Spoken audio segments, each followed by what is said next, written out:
Bismillahirrahmanirrahim. Assalamualaikum warahmatullahi wabarakatuh.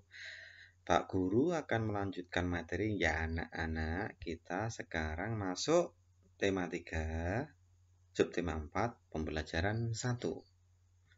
Tema 3, sub 4, pembelajaran 1. Mulai masuk subtema 4 ini. Dan materinya adalah sebagai berikut anak-anak. Yang satu, menemukan informasi yang berkaitan dengan kehidupan sosial. Nek cerita dongeng. Yang kedua, menaksir jumlah harga sekumpulan barang, ngira-ngira rego. Terus yang nomor 3, kerajinan dari bahan alam. Sekarang kita kupas satu-satu. Nomor 1, menemukan informasi yang berkaitan dengan kehidupan sosial. Nah, ini kalau kalian lihat di buku tema kalian nanti ada dongengnya berbentuk fabel. Fabel ini cerita tentang hewan ya anak-anak. Judulnya Si Ulat dan Si Semut, karya Agung Hastomo. Suatu ketika, ulat menemukan buah apel manis di ranting pohon yang tidak terlalu tinggi.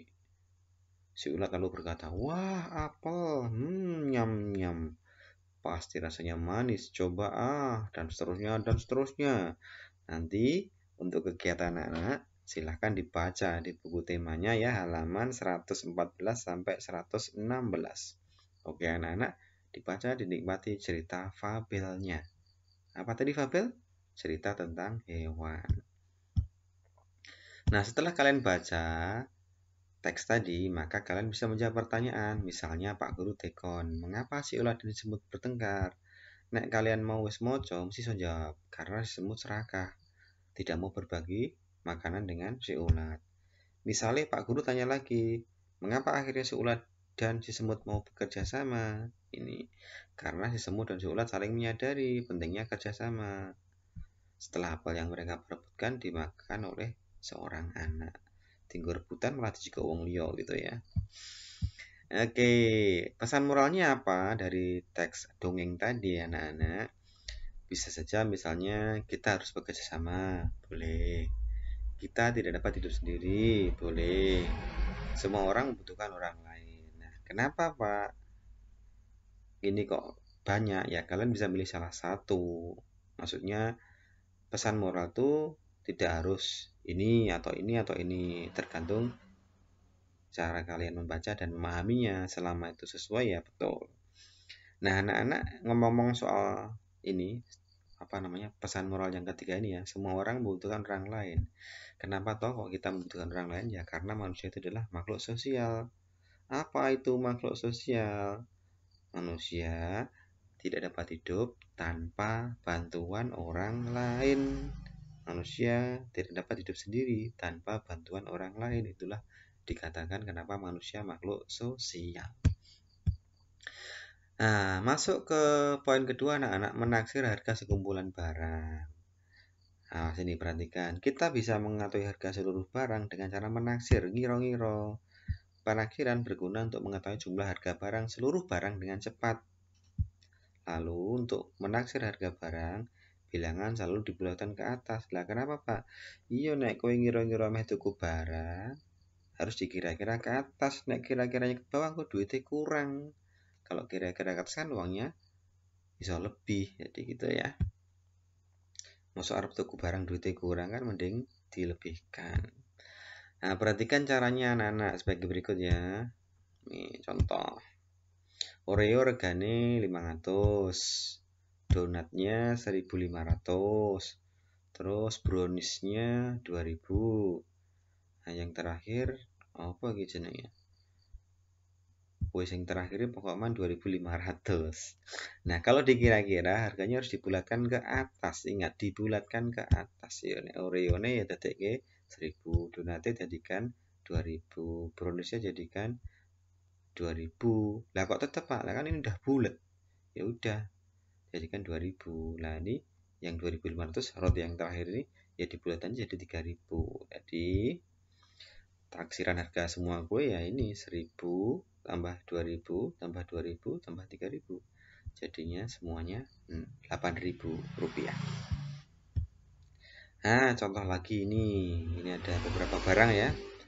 Taksiran harganya ini ada tabel. Pena iki lho, 1.000 ya wis 1.000.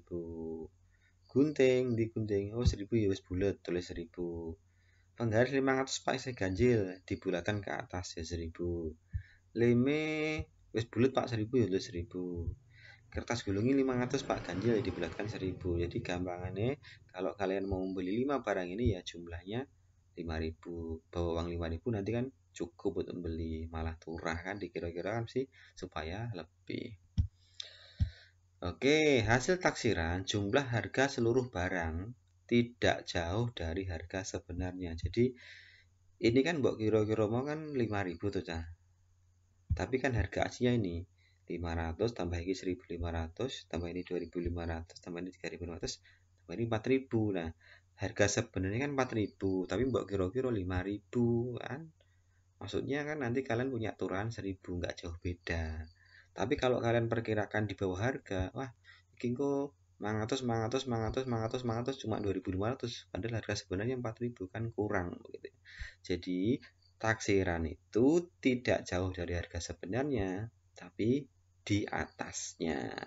Udah di bawahnya rasido tuku. Nah, yang ketiga, materi terakhir adalah kerajinan dari bahan alam. Contoh bahan alamnya ada cangkang, kerang, ranting, biji-bijian. Misalnya, kerajinan dari bahan alam tadi adalah bingkai foto. Bahannya adalah ini 1, 2, 3, 4 karton, lem, kacang tanah, biji jagung, terus kacang hijau, kacang kedelai, foto atau cari biji-bijian lainnya lah. Ini foto apa? Ya fotomu dewe, engko dihias gitu kan. Nah, alatnya pena, gunting, penggaris. Nah, ini langkah-langkahnya. Pertama, ini gunting karton. Yang kedua, buat garis setiap pinggiran. Gue gawe apa namanya? Letak hiasan untuk bingkai fotonya ya. Terus yang ketiga, tempelkan biji di setiap sudut karton menggunakan lem. Terus yang berikutnya setelah bingkai terpasang, langkah keempat dilewati ya. Pokoknya yang kelima setelah bingkai terpasang, fotomu dipasang. Jadinya karton digunting, dihias tepi-tepinya, dilem, dikasih biji, tempeli foto. Tapi ini dulu seperti udah pernah. Tugas BDR kita anak-anak ini ya. Saya nomor 1 kon memperkirakan harga barang, taksiran harga. Tugas nomor 2, nah tadi kan Pak Guru menyebutkan lewat video tidak ditulis mengapa manusia disebut makhluk sosial. Tugasnya 2 ini saja, perkiraan total harga dan mengapa manusia disebut makhluk sosial. Foto via WA. Selesai. Semangat belajar anak-anak, sehat selalu. Wassalamualaikum warahmatullahi wabarakatuh.